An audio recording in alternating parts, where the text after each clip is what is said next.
This is a very short overview of the syllabus. I'm looking just to get to the really big points. There are other things that you can read for yourselves. And if you have questions, let me know. I don't want to go over every single thing in here because you can read. And if you have questions, please let me know. I'd be glad to address them. I choose this image of Desmond Tutu and his quotation, "Don't raise your voice, improve your argument." He and Nelson Mandela negotiated the aftermath of apartheid in South Africa. And I think if Tutu and Mandela could make an argument that you need to improve an argument and not just shout, that maybe we can too. This is, from my perspective, a tough time in our country. There's a lot of raised voices.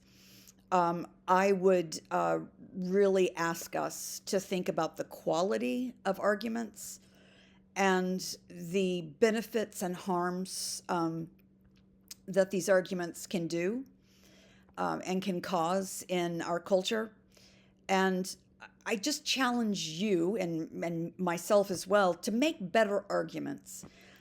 It's easy enough to shove somebody and push them down and,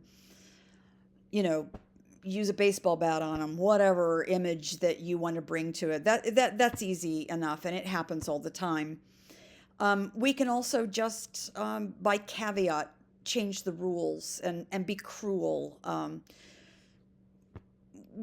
That old phrase of "sticks and stones may hurt my bones, sticks and stones may break my bones, but words will never hurt me." Well, whoever said that just didn't have a screaming match with someone. Words do a lot of harm. So I just challenge all of us to use our words better and to improve our arguments. The way that I want us to improve arguments is to use rhetorical theory to guide us. More than 2,000 years ago, a teacher of rhetoric named Isocrates, who's a favorite of mine, told us what his beliefs were about rhetoric. And from his perspective, I would say that his definition of rhetoric is that it's the method of democracy. He says that through words we can build cities, we can build our culture, we can shape our culture, we can make our world. In fact, I think democracies rely on using words to create them and to make them. I think that we are not only given the freedom to argue in a democracy, but that we should feel an obligation to argue in a democracy. If something is happening that you advocate or that you argue against, I think it's important that you make that argument, that you contribute. Democracy is not a one-time thing. It's not a vote. Democracy is not over because we just voted on president. In fact, democracy has just begun. Every move along the way will require us to engage with our culture. We argue in a lot of ways. We can argue through lawyers. We can argue through legislators. We can argue in the public square for ourselves. We can publish in the media. Lots of different methods. And I hope that you will find some ways to make arguments and to participate in the democracy around you.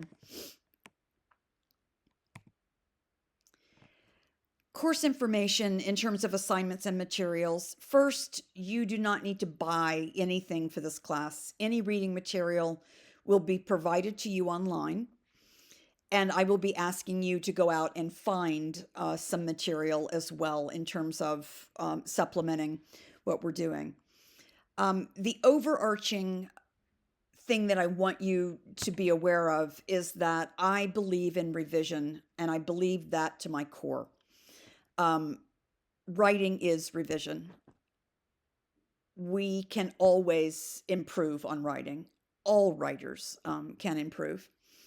So that is the main thing I want you to be aware of. My policy with grading and revision is that whatever grade you revise your paper to is the grade you end up with. There's no averaging. So if you start with a C paper and end up with an A paper, you get an A on the paper.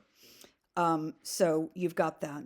We'll have 3 assignments. The first is the argument analysis, and that's Unit 1. Unit 2, speaking for myself.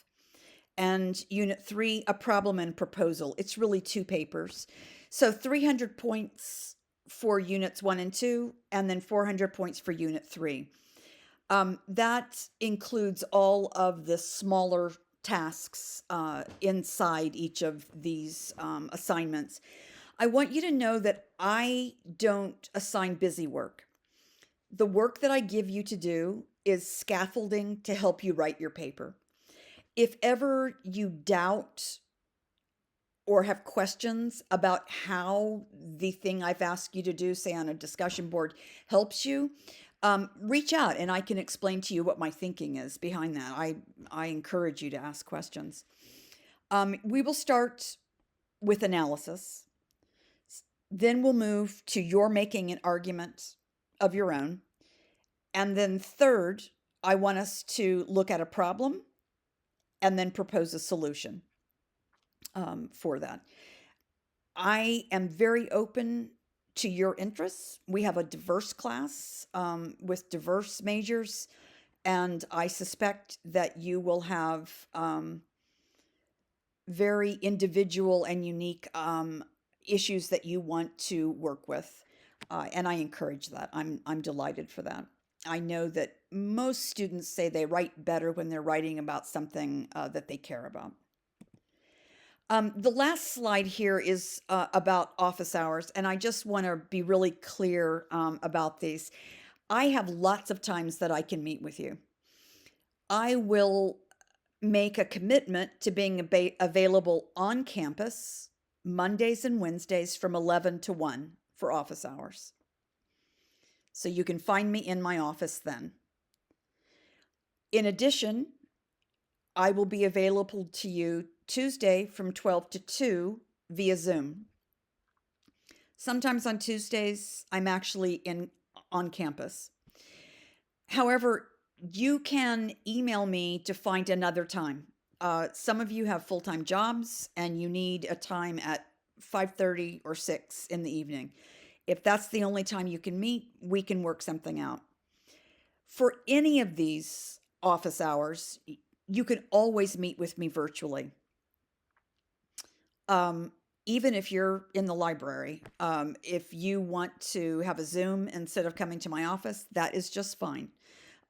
The most important thing is that we meet and that we talk about your writing. In addition, I'm on campus quite a bit, so I would be glad to meet with you in person in my office or in Lakeside Lounge or up in the library balcony to talk about papers. In fact, sometimes I hold office hours on the library balcony. I'll give you prior notice to do that because I think particularly for first-year students, it can sometimes be very intimidating to go to a professor's office, and that library balcony gives us a, I don't know, more comfortable place maybe to meet. Whatever you do, if you're going to meet with me via Zoom, you've got to email me. I'm not going to just open up Zoom from 12 to 2 on Tuesdays. It chews up bandwidth, and I don't want to just have it open. So just give me the time that you'll be there, and I'll send you a link. Contact information, my email is kmorris2, and that 2 is very important. There is at least one other K Morris on campus. My office is in the E building. I'm in 1541, not 1542, 1541E. I don't know what brain glitch gave me 1542. With regard to the rest of the syllabus, there are policies on there, lots of stuff on there. My goal is to work with you and to accommodate you in the ways that I can. If you need to turn something in late, just give me a heads up and we can work on an extended deadline. I demand that you are courteous to each other and to me. Um, it's the very lowest common denominator that we need to have is that we are respectful of each other. So you need to be aware of how you sound in emails and various things, various other communication methods, maybe discussion boards to each other. We need each other in order to learn to write better. I think that in college, probably the secret knowledge here is that you will probably learn more from each other than you will learn from your teachers. So keep those lines of communication open. Again, you have my email address there. Please reach out or come by during office hours or arrange a time and we can talk virtually. I'm looking forward to reading all of your introductions. I've gotten surveys from some of you. Let me know if you need anything. It's great to have you in class.